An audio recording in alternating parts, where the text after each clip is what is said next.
It's beginning to look a lot like Christmas everywhere you go. Take a look at the 5 and 10. It's glistening once again. Candy canes and silver lanes that glow. It's beginning to look a lot like Christmas. What's up, guys? We're back with another video. We are out running an errand today, as well as following up with the chain slack issue that we may have come to a solution. However, will it be a permanent fix? Who's to say? That pretty much, if you aren't familiar, that we went with a 14.5-inch custom shock from Russ Wernemont Designs. We had ordered it through Hardcore Cycles, and it was about a 2-week lead time before it hit our door. Now, in order for us to accomplish this, we needed to shave our frame, as well as, which we found out later, shave the shock bay of where the shock sits for the 14.5-inch shock. Now, I believe you may have to do this at 14.25 and above, but who's to say? We have our buddy Juan, who just ordered his also. He has a 14-inch shock, which has just arrived, and we are going to be putting it on later this week. If I remember, I will post a video of that, of us tinkering around with this, since it is not my bike, and I can also focus on filming a little bit more than working on the bike on something that I've never done. I was like, oh! So fast forward to us putting our shock on and everything back together, that we set our chain tension back to the 1.5-inch stock belt tension of what is required by Harley per the Softail handbook for 2018 plus Softails. Well, after we ran chain, we did have an issue with the ledge suspension shock. That was about 13.5 inches. We even put our old shock back on with the bunking extension that sits about 13.3 inches. It just sits a little bit below what the ledge is sat at overall. So we set it at the OEM slack setting of 1.5-inch play at the tightest spot of your belt. It's the same with the chain. You just have a chain instead of a belt. And we went for a quick rip. Well, after a quick little weekend ride with the fellas, we stopped off at the old Shell at the favorite road. Y'all know what it is. And I noticed that there was a bit of a belly on the chain. I said, now, I think that's too much slack. I mean, there was a lot of play. So we came home, measured it, and it was sitting about 2.5 inches. I go, dude, that's a whole inch above play. I'm not a fan. Let me readjust it, and we readjusted it. And then we went out for another quick rip because we got the Pelican bag, and we had set it again at 1.5 inches. We went out for a quick 80-mile ride, and shortly after, we noticed that our chain tension had jumped back to 2 inches, and we left it. And then after that, it was about 2.25. I said, no, that's a little bit too much. It continues to sag more and more. And then the figuring out commenced. That dude just bottomed out at where we were trying to figure out why it was continuing to sag. If it sat at, say, 2.25 and it stayed there, that would have been cool. But for a little while, it seemed, oh, dude, that's UPS. Dumb. We're going to FedEx. Well, there goes our quick little ride. Oh, dude, we were going to FedEx because we were going to drop off a package for old Brian out in Corona. Shout out to the homie, my man. We only got to ride with him once. It was a very short-lived friendship here. And then he decided to move on out. Move on back to Cali. Hope you're doing well over there, bud. Now we're gonna go to the FedEx store that we know of out in Georgetown. We're trying to figure out why the chain was walking. It could be the axle adjusters, could be the axle itself, or it could just be the chain is stretching at the new angle, trying to find that new spec. And we did. After several attempts, we said, you know what?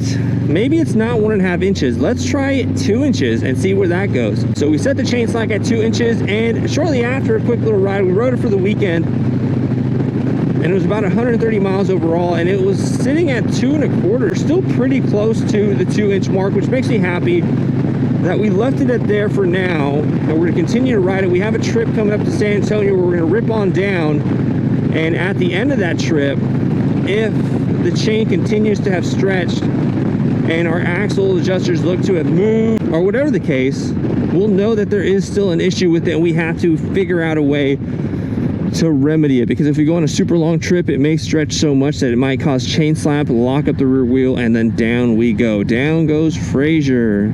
And I also wanted to give y'all an update that for those of y'all who are members of the Patreon, y'all already know that the newest newsletter for December has dropped. that thanks to everyone who recently joined the Patreon, as well as those who have stood by and been some of the OGs, that we're also going to be bringing back the Patreon scroll at the end of the video, so you'll be able to see your name. You can share the video with all your friends, say, look, I made it into a Connor FXDB video. Heck yes. As well as the newsletter. You'll be receiving one every month. Initially I was going to set it for a couple of months, but then I decided, you know what, then after the first one dropped, prepare some pages for the second newsletter. And next thing I know, I was about 6 pages in, and I said, you know what, I think we can do this every month. We're going to try to, or we already have something kind of planned up for the next month of January. And then we're going to be doing a follow-up on what this month was in February, because there was still so much that we could have talked about. And a couple people messaged me after asking if they could write an article or be featured on the newsletter for the following month. I said, heck yes, come on, let's do it. So if you have an idea, something that you're passionate to talk about, whether it be moto camping or you like to wrench on motorcycles, you have a local road that you love to ride, you want to share it with people, a certain route that many others may not know, that if you combine them in that certain manner, it makes for quite a ride. Or if you have an event coming up, shoot me a message where we can add it in there. But also remember, in order for you to be able to see the newsletter, you have to sign up for any tier of the Patreon. For as little as $5 a month, you can join the Patreon and check out the newsletter monthly. That, as well as checking out behind the scenes sneak peeks of newsletter items that we get for the bike, as well as the up and coming track day. Now there is going to be a special announcement for that, because the amount of love that we've been receiving from that, not just from Facebook or Instagram, but a local Facebook group that is Sport Bikes. We did our first track day. They've been more than helpful with getting us started with all our beginner questions. But now that they've seen kind of how excited we are about trying to get this cruiser track day, we have one of the regional managers that is interested. Him and a couple of his workers have been asking about it. They said to keep them in the loop, because some of his workers who also ride cruisers want to get in on the cruiser track day, as well as one of the instructors. He's also something else, I can't remember what the group had mentioned, with that riding organization that sets up those track days that we did our first one with. And he also said keep him in the loop, because he's more than willing and looking to help us out to get this thing going, which is super rad. Again, it's going to be up in the DFW area, Crescent, Texas to be specific, at the Motorsports Ranch. It's about 2.5 to 3 hours away from us. So if you're in that general circle, or if you want to make the trip out there, swing on through. Word has it that Lindell Brakes is going to be out there with their tent, as well as Eric from Jiffy Tune. And we've been kind of exchanging messages, and he said to keep him in the loop, because he's down to come out and ride the track with us. He is one of the fellas that rode in King of the Baggers. He was on the mullet bike. That was going to be the Alloy Arch motorcycle that raced in King of the Baggers. He was the rider for that bike, and it was super dope. And hopefully he can work out with his schedule that he is able to come out, and then we can get all that going. It should be a great time. Everyone is welcome. And again, we'll touch base on more of that specifically in a future video. So if you have any questions, shoot them to me on Instagram at ConnorFXDB, because the track day isn't expected to be until March. That's when I'm looking to do it. That was the last year's date for that specific track up in Crescent, Texas. From what I hear, that is one of the more fun ones out of that organization, because it has a little bit of elevation change. There's a lot of great turns, and by the end of the day, you're pretty exhausted from what I hear. So again, if you want to check out the newsletter, check out the Patreon. The link will be down below, as well as links to our Amazon affiliate link. Anytime you purchase something through those links, it comes directly to the channel. But if you don't see something you like, then you can still click on that link and then find whatever you're looking to buy through Amazon. And if you purchase that within the next 12 to 24 hours, somewhere in that window, I need to find that out, then we still get a percentage of that revenue. You still directly help out the channel. As well as also check out the link to the Ko-Fi. It is in the YouTube banner, but it is also linked down below. If you want to buy us a cup of coffee or a tank of gas, that is another avenue of supporting the channel. Again, thank you to everyone who watches these videos, and any support that you show just by commenting on the videos, liking the videos, even sharing them to your local Facebook groups helps out the channel tremendously. Whoa, whoa, whoa, whoa. Are we not going to address this dope new vest that we got? Yo, check it out, baby. Woo, hot dog. We got our custom first MFG vest in. That this is custom of custom, because they no longer offer this color wave option that I had to special request it through Tim. Shout out to Tim at First MFG. I shot him a message, said, hey, I'm just curious. We had something happen way back when that I said, I let him know, and I said, and I never got this vest. Is it possible to order that vest in said colorway? If not, I totally understand it. And he goes, no, I got you. And next thing I know, a few weeks later, this showed up at my door, and I was like, yo, it is so sick that I wear large in t-shirts, and I ordered a large in this vest. Now, if I'm not layered up, going just a t-shirt, it can appear to be just a slight big, that for a proper tapered fit, I could have gone medium, but with it being winter, and during the summer I tend to wear a textile riding jacket that has armor, etc. And in winter it's just difficult because I have yet to purchase an armor jacket that's full leather that we can don over this, that we can throw this over, but at some point we will. But we mostly wear this rain jacket from Odin, and then we layer up. Now that's gonna be a really cool tip that you can use, take it to the bank if you will, that if you are riding in colder weather, say it's 50 degrees, 40 degrees, etc., that if you wear your rain gear, it helps block out a lot of the wind, and it is your budget winter gear, if I may, that goes a long way. Now in some cases I'll still get really cold if I'm out here for a long period of time, because my base layers only do so much,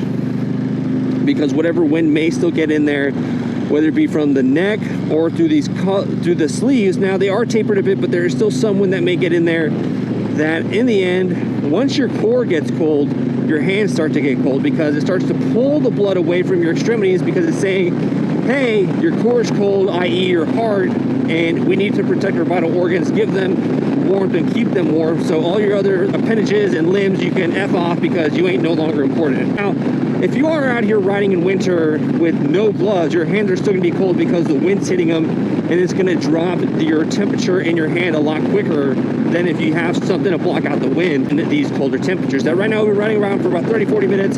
It's about 50 degrees, and my hands are starting to get that kind of slight tingle of that, hey, we're starting to get cold, so you may want to cease action here fairly soon and get somewhere where you can warm up. Another tip that since we're on tips and tricks, that if your hand does get too cold, if you're on a ridge, say you're in the middle of a highway, you don't feel like stopping, one of the other things that you can do is grab said hand. Now, if it is your throttle hand, you can either pull in the clutch and warm it up for a little bit, but also just practice reaching over with your clutch hand and grabbing your throttle to keep it engaged. Now, sometimes if I grab it overhand, I may kind of swing my bike one way. When I first started doing it, it was impossible to keep my bike straight, but every now and then I would just practice, and now I can keep my balance. Versus underhand, sometimes depending on how I'm feeling, how I'm sitting, that one actually makes me move farther over than the other. And so if that happens, if say I go to overhand and I immediately go towards the right lane or vice versa, then I'll switch to underhand, and sometimes that'll help. Let's go ahead and merge, and I'll show y'all here right now,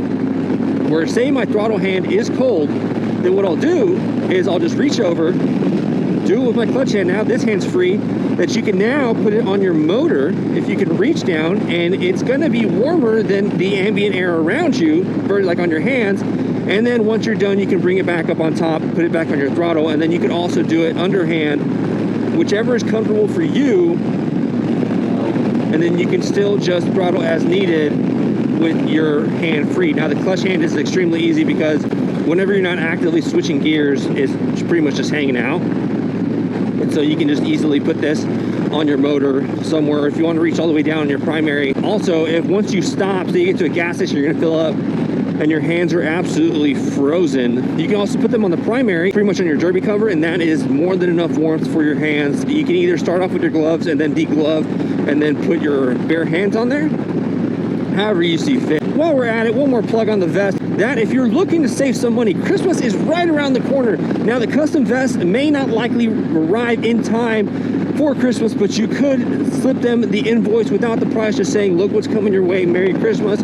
or if you have a birthday coming up for someone in January or February, you can place your order now. Pretty much, if you use code CR25, that's going to be CR25, you save yourself 25% off across the board, whether it be gloves that you're looking to get your ready to buy vests that are ready to ship, or if you want a really dope custom vest, you can do double stitching, you can do custom liner panels on the inside, you can remove these chest pockets, whatever you want.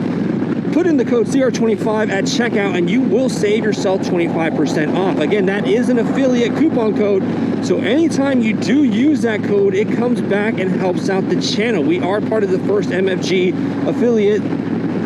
So again, anytime you do place an order and you remember to use the code CR25, thank you so much. Truly appreciate it. Now we are 3 miles away from our destination of dropping off this package to Brian out in Corona, California. Drop down in the comments where you're from. Are you from California or are you from Texas? Texas forever, baby. Oh, someone is rolling hot and heavy to what I'm gonna guess is an accident. Usually what I always guess is accidents, because around this time, buddy, let me tell you, there are a lot of accidents. So on the way back, we're going to be going the back way through Georgetown, where there is less intersections where we can get annihilated from, mostly pretty much 35. Quick, dude, thank you to everyone who watched that video and commented it. That it was, you know, from the heart, and it was kind of like just keeping you all up to date with what the haters are saying and the feedback that y'all gave, the input. It was just like, you know, they made a lot that a lot of you are like, dude, F them and this, that, you know, everyone's gonna hate, which is 100% true. But just that week, I think with everything that was going on and more frequent than usual, because normally we'll get like 1 a week, right? But that was like 4 in a day, and I was like, oh man. And it was just interesting that it kind of had me pay more attention to it than I normally would. And then all y'all were just like, you know, cool. And you know, there is always room for potential growth and improvement. And again, my reviews, a lot of times I can improve on them, because you know, maybe get better at things that I'm not good at talking about. Like say if we were talking about, you know, the GoPros, a lot of times it's how we use them. Sure, that's good, but also be able to at least communicate across the, be able to communicate and just disclose information for those that may be looking for a little bit more, that they can just get that little, you know, piece of the cake, the tip of the iceberg. And if they want more, they can, you know, search, but that may cover one of their questions, and they'll be like, okay, cool, thanks for giving me that answer. And oh, that's gonna be takeout. Let's just do it right here.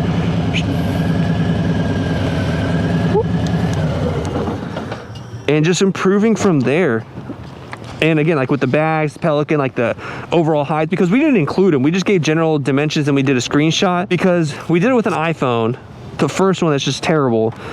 And it wasn't us. You could tell that I was trying too hard and I didn't really know what I was talking about. That, yeah, you can still do videos like that, but you know, maybe you rehearse them and have some dialogue cards, because for a while I used to just shoot off the cuff. I did not have an idea of what I was going to talk about until I just got on the bike and I just started ranting, and then I would find a topic like, oh, let's expand on that.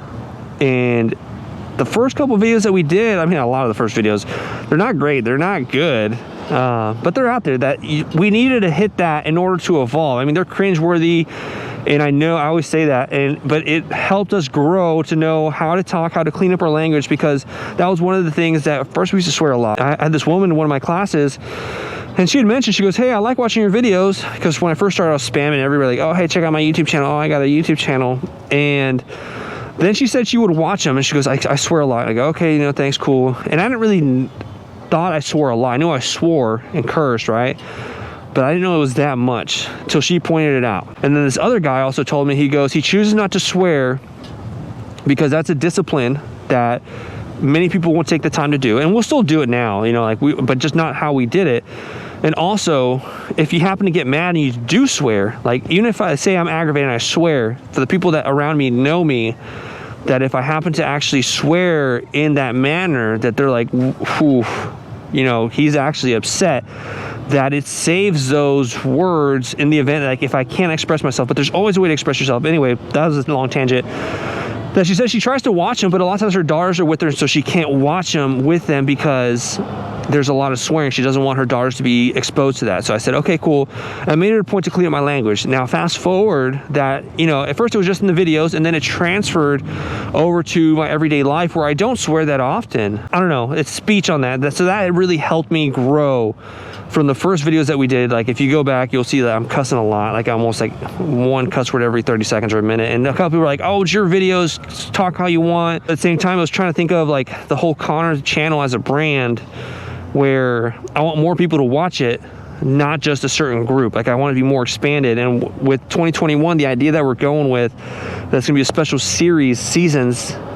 Oh, dude, y'all just wait. I'm so excited for that. We need to film the first couple, and again, we want to film them as a bundle, so that way I can edit them, have an intro, have an outro, have proper name cards, everything, graphics, and hopefully work with After Effects a little bit, that we can have some cool stuff jump in. And we're going to be doing different cities. I think right now it's going to be Austin, that we still need to film Austin, Houston. We have San Antonio. We're going to be doing Fort Worth, Dallas, pretty much sticking with Texas, and then featuring a couple of these other areas, smaller towns with a small little twist of how we're doing it, and then just going from there. That, y'all, I'm pumped. But anyway, we're going to go drop off this package for Brian. Brian, one more shout out to the homie, and then we're gonna work our way home. Thank you to everyone for the continued support, and until next time, appreciate y'all. Cheers. Ride safe.